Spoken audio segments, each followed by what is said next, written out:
여러분, 전쟁이 일어났습니다.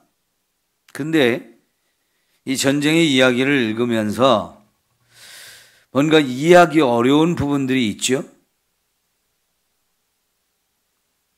이스라엘 11지파와 베냐민 지파가 같은 민족인데 서로 죽이기 위해서, 벌을 주기 위해서 싸우는 겁니다. 자, 여러분, 먼저 18절을 보면 이스라엘 11지파가 일어나서 싸우기 위해서 베델로 올라가고 하나님께 여쭤보는 거예요.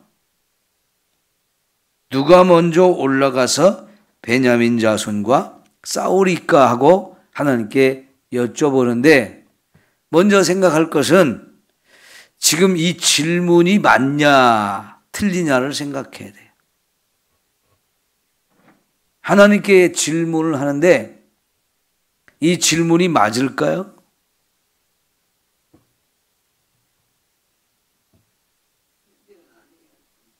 맞아요. 전쟁을 안 해야 될 텐데, 권사님이 이렇게 말씀하셨어요. 전쟁을 안 해야 될 텐데, 전쟁하는 거는 이미 딱 결정을 해놓고 누가 먼저 가서 싸울까요? 우리 중에 누가 먼저 올라갈까요? 그걸 하나님께 여쭤봤어요.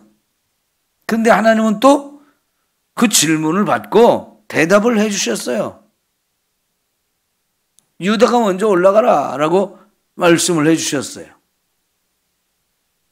자, 여러분, 질문도 잘해야 공부를 잘하거든요.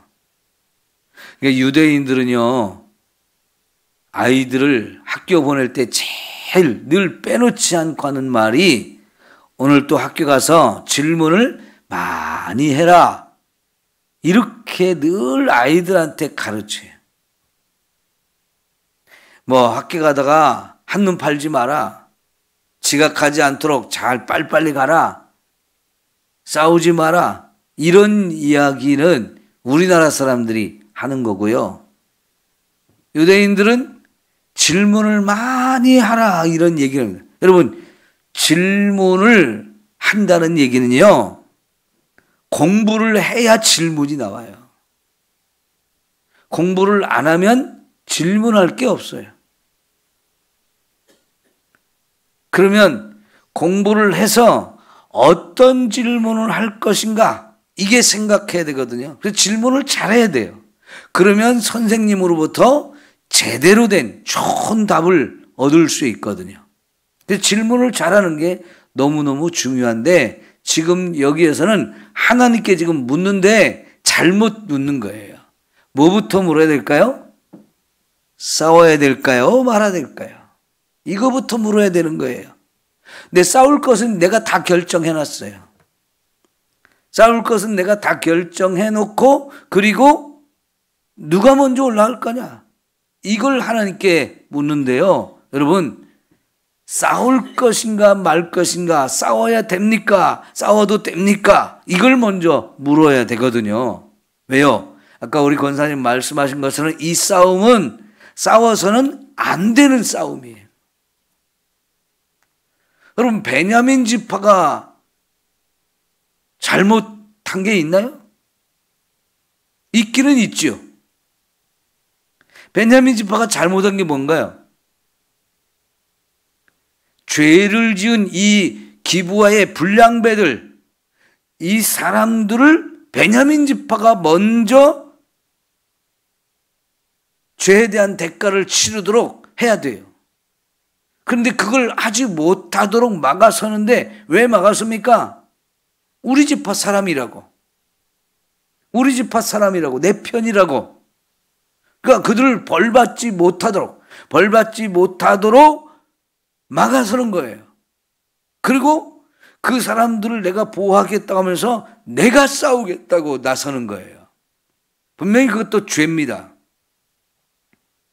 여러분, 내 편은 잘못하면 숨겨줘야 됩니까? 내 편은 잘못해도 그걸 벌을 안 받도록 막아줘야 되느냐고요. 오히려 율법에서는요, 이런 죄인을 벌을 줄 때 제일 먼저 그 벌을 주는데 앞장서야 될 사람이 누구냐면 내가 먼저 하라는 거였어요. 내 편을 벌 주는 일을 내가 먼저 하라는 겁니다. 그래서 부모가 자식을 먼저 벌을 하고 또 형제가 먼저 벌을 내리게 하는 거예요. 시내산 밑에서 금송아지를 이렇게 만들어 놓고 이것이 우리 하나님이다라고 말하는 이 유대인들의 죄에 대해서 하나님이 이제 벌을 내릴 때 어떻게 하셨냐면 너희들 가운데에서 이제 칼을 들고 부모, 형제, 자매를 칠 사람 나와 했는데 누가 나왔습니까? 레위 지파가 나왔어요. 여러분, 그래서 하나님께서 레위 지파에게 축복을 하셔가지고 아론을 제사장 가문으로 세워주고 레위 지파 전체가 하나님께 바쳐져서 이제 하나님의 성전에서 일할 수 있는 사람으로 하나님이 선택하셨거든요. 세상에 그건 제일 어려운 거 아닙니까? 내 형제 자매들이 죄를 범했는데 그거를 죄를 처단하기 위해서 벌을 주기 위해서 칼을 빼들고 나와서 내 형제 자매를 쳐서 죽이는 일, 그보다 어려운 일이 어디 있어요? 근데 하나님은 그걸 원하시는 거예요. 왜요? 그렇게 해야 죄가 무섭다는 걸 알잖아요. 근데 이 베냐민 지파는 분명히 그 불량배들이 잘못한 게 너무 큰데 이걸 내 새끼라고 딱 품으면서 안 돼, 건드리지 마, 이러는 것은 진짜 잘못하는 겁니다. 바로 이 베냐민 지파와 같은 것을 집단 이기주의라고 해요. 집단 이기주의. 지금도 우리 사회에서는 곳곳에서 집단 이기주의가 너무 많아요. 여러분, 예를 들어서요, 우리 남신이가 다니는 학교가 어디입니까? 수산교회 옆에 옛날 수산초등학교 거기 그쪽 동네에 있어요.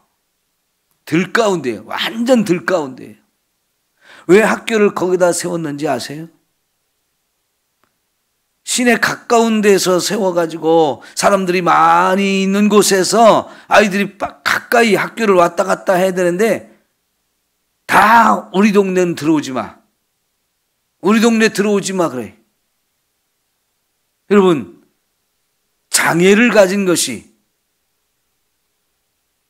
그 장애를 가진 사람들이 얼마나 그 부모와 형제들이 다 힘든 건데 그걸 주변에 있는 사람들이 그런 시설이 들어오면 우리 동네 집값 떨어져, 땅값 떨어져. 이것 때문에 학교가 못 들어오게 하는 거예요.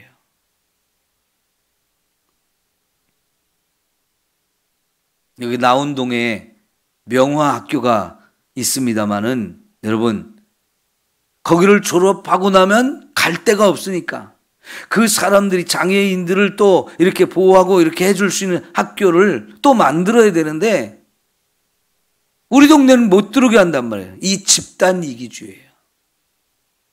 지금도 서울에서도요, 서울뿐만 아니라 전국 각지에 다 그래요. 그런 장애인들을 위한 학교를 세우려고 하는데 못 들어오게 하는 거예요. 얼마 전에도 그 장애를 둔 자녀들을 둔 이 부모들이 시내에 나와서요, 무릎 꿇고 눈물을 흘리면서 시위를 했어요. 이 장애인 아이들이 학교를 아침에 갈 때 2시간, 저녁에 집에 갈 때 2시간 차를 타야 돼요. 너무 멀고 차 안에서 고통을 많이 받는 거예요. 그래서 좀 제발 폐교가 되는 학교가 서울에 많거든요. 그 폐교된 학교에 장애인 학교를 세우려고 하니까 그 동네 사람들이 안 돼, 안 돼, 우리 동네 집값 떨어져, 이러니까요, 장애인을 둔 이 부모들이 정말 피눈물을 흘리면서 호소를 하는 거예요. 제발 허락해달라고. 근데 그걸 안 해요. 왜 그렇습니까? 말도 안 되는 이 집값이 떨어진다는 것 때문에 집단 이기주의가 발동을 하는 거지요. 내 편이 잘못한 건 자꾸 감싸면서 죄가 아니라고, 죄가 없다고 하고, 남에 대해서는 계속 손가락질하고, 이게 집단 이기주의거든요. 지금 우리나라 가장 힘든 것이 여야의 갈등이에요. 대립과 싸움이에요. 여기에 가장 중심에 자리 잡고 있는 게 뭡니까? 우리 편은 다 잘했어. 우리 편은 잘못해도 이거는 벌을 주면 안 돼. 야, 감싸고. 저쪽에서는 아니야, 그거 죄야. 공격하고요. 또 이쪽에서 저쪽을 자꾸 또 욕하고 공격하고 자꾸 그러면 아니야, 우리도 이게 잘못한 게 아니야. 이러면서 억지를 부리면서 서로 싸우잖아요. 이게 집단 이기주의입니다. 사실 하나님께 베냐민 지파와 싸워야 됩니까? 말해야 됩니까? 이거를 물어야 되는데 싸우는 걸 다 결정을 해놓고 누가 먼저 올라갈까요? 이걸 묻는다. 질문이 완전히 잘못된 거지. 이 싸움은 해서는 안 되는 싸움입니다. 그 기브와 성에 살고 있던 그 불량배들, 그놈들만 내주고 그놈들을 이제 벌을 주면 되는 거잖아요. 근데 왜 베냐민 지파가 그걸 감싸면서 나도 싸우겠다 하면서 이 11지파와 싸웁니까? 이거는 내란이고요. 이거는 동족 상잔이에요. 해서는 안 되는 싸움입니다. 근데 여러분, 이상하게 하나님은 유다가 먼저 올라가라 또 이렇게 대답을 해 주시거든요. 이것도 이해가 안 가지요. 왜 하나님은 유다에게 먼저 올라가서 싸우라고 이 싸움을 허락하셨을까요? 그런데 또 이해가 안 가는 게 또 있어요. 유다가 올라갔습니다. 4만 명이 갔습니다. 22,700명하고 싸우는데 유다가 훨씬 숫자가 많잖아요. 그런데 여러분, 이 전쟁에서 유다가 패하고 22,000명이 죽습니다. 22,000명이 죽었어요. 생각해 보세요. 유다가 먼저 올라가라고 해서 유다가 먼저 가서 4만 명이 가서 싸웠는데 유다가 패배하고 22,000명이 죽었는데 엄청난 숫자가 죽은 거죠. 엄청난 숫자가 죽었어요. 자, 유다가 먼저 올라가라고 해서 싸웠는데 유다가 패배를 해가지고 22,000명이 죽었다. 이해가 갑니까? 안 갑니까? 하나님이 왜 가라고 한 거예요? 여러분, 로마서 1장에 보면 18절부터 32절까지 사람이 하나님을 떠나서 점점 죄의 길로 가는 부분들, 그래서 결국은 마지막 부분이 하나님을 떠난 것의 마지막 부분이 우상을 섬기는 거였어요. 그리고 나서 이제 인간의 죄에 대해서 구체적으로 말씀을 하시는데 제일 먼저 말씀하신 것이 동성연애에 관한 거잖아요. 그리고 나서 불의, 추악, 탐욕, 시기 이러면서 굉장히 많은 죄의 목록이 거기 쭉 나오는데 마지막 32절에 가면요, 사람들이요, 하나님께서 그런 죄들은 사형에 해당한다고 말씀해 주신 걸 알면서도 그걸 부인한다는 거예요. 그러면서 그런 죄를 짓는 사람들을 그 죄야 하고 하지 못하게 하는 게 아니고 그거 옳아, 그거 맞아 하면서 그걸 찬성해주고 인정해주고 하라고 죄 짓게 부추긴다는 거예요. 그럴 때 하나님이 어떻게 했느냐면 내버려 두신다 그러시죠. 내버려 두신다. 내버려 두신다는 게 뭐예요? 네 하고 싶은 대로 해. 네 하고 싶은 대로 해. 그게 벌이에요. 여러분, 지금 이 사람들이 누가 먼저 가서 싸울까요? 베냐민 지파가, 아니 유다 지파가 가라. 이렇게 했는데 가서 싸웠는데 유다 지파가 졌다. 이게 뭐냐면요, 지금 싸우겠다는 걸 결정한 게 유대인들이잖아요. 이게 자기 소견에 옳다고 생각하면서 결정한 거예요. 그런데 그 자기 소견에 옳다고 생각하는 대로 행하는 그것에 대해서 하나님이 내버려 두시는 거지. 니들 마음대로 해. 니들 생각대로 해. 그랬더니 결국은 결론이 지는 거예요. 수많은 사람이 죽은 거예요. 여러분, 하나님이요, 우리가 죄 짓는 거 안 돼, 안 돼, 다 막으면 우리 죄를 못 짓죠. 그죠? 하나님이 다 그건 안 되는 거니까 막아 계속 막아주면 죄는 안 져요. 그러나 여러분, 우리 마음속에 끊임없이 그걸 하고 싶어 해요. 그 길로 가려고 그래요. 그때 하나님께서 알았어, 네 마음대로 해 하고 내버려 두시는 거죠. 그럼 결국은 인간은 그게 죄인 줄 알면서도 죄의 길로 가요. 그러면 여러분, 알면서도 지은 이 죄에 대해서 하나님은 더 큰 벌을 내리시는 거죠.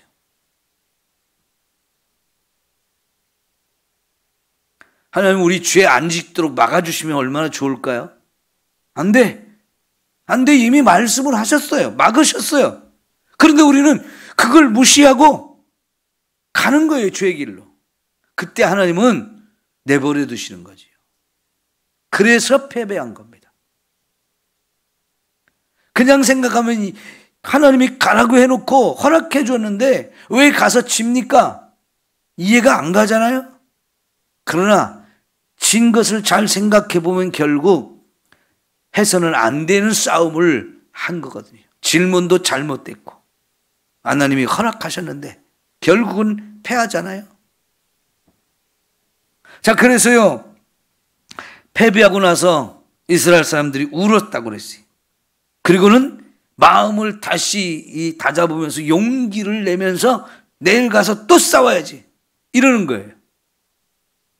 여전히 자기들이 지금 싸우는 것이 잘못됐다는 것을 깨닫지 못하고 싸우겠다고 다시 용기를 내는 거예요. 22,000명이 죽었지만 너무 슬픈 일이고 마음 아픈 일이지만 이거는 우리가 싸워야 된다. 용기를 내자. 마음을 다잡았어요. 그리고 또 다시 하나님께 가서 여쭤보는 거예요. 여기 특별히요, 23절에 하나님께 질문하는 내용을 잘 보시면 첫 번째 질문할 때와 조금 다른 부분이 있어요. 어떤 부분이 있을까요? 뭐가 달라요? 베냐민 지파를 내 형제라고 말하는 부분이에요. 첫 번째 질문에는 베냐민 지파라, 베냐민 자손과 싸우리까 그랬는데요. 두 번째 질문할 때는 그 베냐민 지파를 내 형제라고 말해요. 여러분, 형제가 분명히 잘못은 했지만 그 싸울 일은 아니거든요.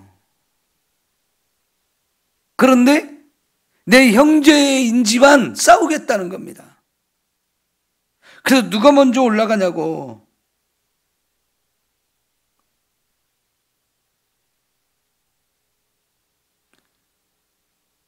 이번에도 하나님이 허락하셨어요. 그런데 이번엔 18,000명이 또 죽었어요. 여전히 진 거예요. 그죠? 여러분, 그러니까 이 싸움은 처음부터 해서는 안 되는 싸움을 계속하겠다는 거예요. 첫 번째 싸움에 지고 나서 깨달았어야 되는데 깨닫는 쪽이 아니라 오히려 화가 났어요. 슬퍼요. 분노가 일어나는 거예요. 원수를 갚아야지. 이러면서 내 형제인데 또 가서 싸우겠다는 겁니다. 이런 용기, 이런 다짐, 이거는 잘못된 거예요. 잘못된 것을 하려고 용기를 내고 잘못된 것을 하려고 다짐을 하고 그건 말릴 수가 없어요. 결국 4만 명이 죽었습니다. 여러분, 이 이스라엘 11지파가 이 싸움을 한다고 할 때 싸워서는 안 되는 싸움을 한 거고요. 하나님이 그들을 심판한 거예요. 다 지금 심판받아야 될 세상인데 먼저 심판을 하시는 게 누구냐? 나머지 11지파. 베냐민 지파를 뺀 나머지 11지파를 먼저 심판하셨습니다. 왜 이렇게 심판하셨나요? 영적으로 자기들을 점검하지 않았기 때문입니다. 처음 이 19장에서 이 사건이 일어날 때부터 제가 강조했던 건 뭐냐면 레위 지파 사람이 이렇게 첩을 두고 사는 것, 그리고 그 친정 아버지가 사위를 막 술을 먹여가지고 계속 집에 머물게 하는 거. 왜? 자기도 술을 먹고 싶어서. 사위가 이뻐서가 아니고요, 술 먹을 대장이 필요한 거예요. 5째 날이 되도록 매일같이 술 퍼먹고 이러고 있으니 그 자녀나 사위나 책망을 바로 잡아주는 건 없어. 그저 먹자 마시자 이것만 하잖아요. 베냐민의 이 기브아 사람들, 여러분, 그 불량배들이지만 그 잘못하고 있는 그 동성연애를 하는 이런 부분, 여러분, 이게 사회 전체에 만연한 거예요. 이 베냐민 지파만의 문제가 아니고 레위 지파부터 잘못됐죠. 그거를 제지하는 사람, 잘못했다고 말하는 사람이 없는 거예요. 레위 지파가 앞장서서, 종교 지도자가 앞장서서 이런 죄를 지으면 다른 백성들이야 뭐 더 말할 게 없는 거지요. 사회 전반적으로 이런 죄가 만연해 있는 겁니다. 그런데 그래서 토막 살인을, 토막 시체를 낸 거 그것만 가지고 막 화가 나가지고 이건 망령된 일인데 하면서 이런 놈들은 죽이자. 하지만 자기는 돌아보지 않잖아요. 레위 사람부터 내 첩을 이렇게 무참하게 죽였다고 하지만 자기가 첩질을 한 것은 문제 삼지 않잖아요. 누구도 그 문제에 대해서 말하지 않잖아요. 이만큼 그 당시 사람들이 영적으로 무감각해서 자기 자신을 점검하지 않습니다. 여러분, 예수님께서 첫 번 제일 먼저 선포한 메시지가 뭡니까? 회개하라 했어요. 회개하라. 세례 요한도 회개하라는 거였어요. 이 회개하라는 말씀은 각자가 그 말씀을 받고 자기 자신을 돌아봐야 되는 거거든요. 그래야 회개할 게 있어. 그걸 깨닫고 그리고는 이제 드디어 회개하는 건데 그게 없잖아요. 그저 저놈들, 저 악한 놈들 가서 죽이자, 벌을 주자 이러는데 각자 자기 자신을 볼 때 이게 문제거든요. 여러분, 요한복음 8장에서 현장에서 가늠하다 잡힌 사람 예수님한테 끌고 와서 이거 어떻게 해야 됩니까? 했을 때 예수님이 하신 말씀이 뭐예요?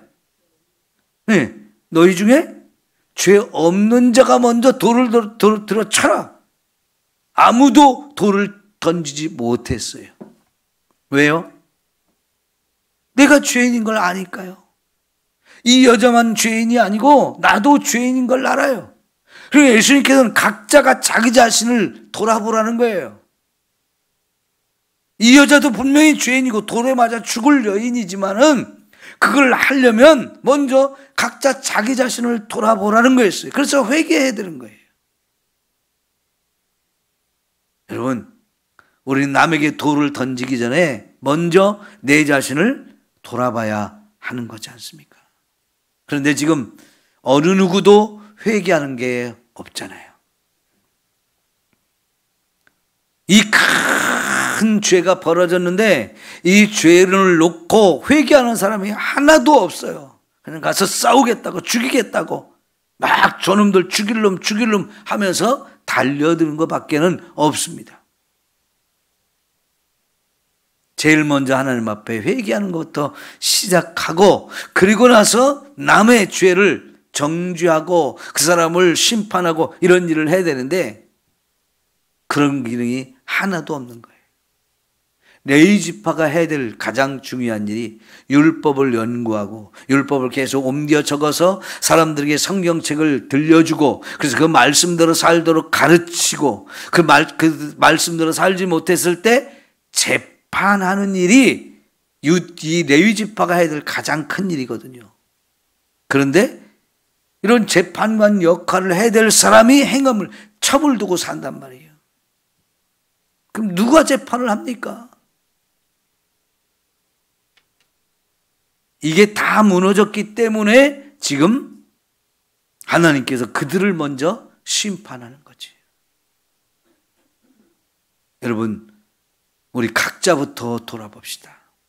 그리고 회개해야 돼요.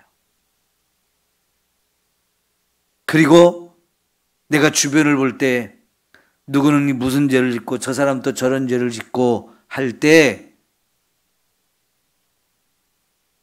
가서 권면하고 그러지 말라고 말릴 수 있는 이런 은혜가 우리에게 임하는 거지요.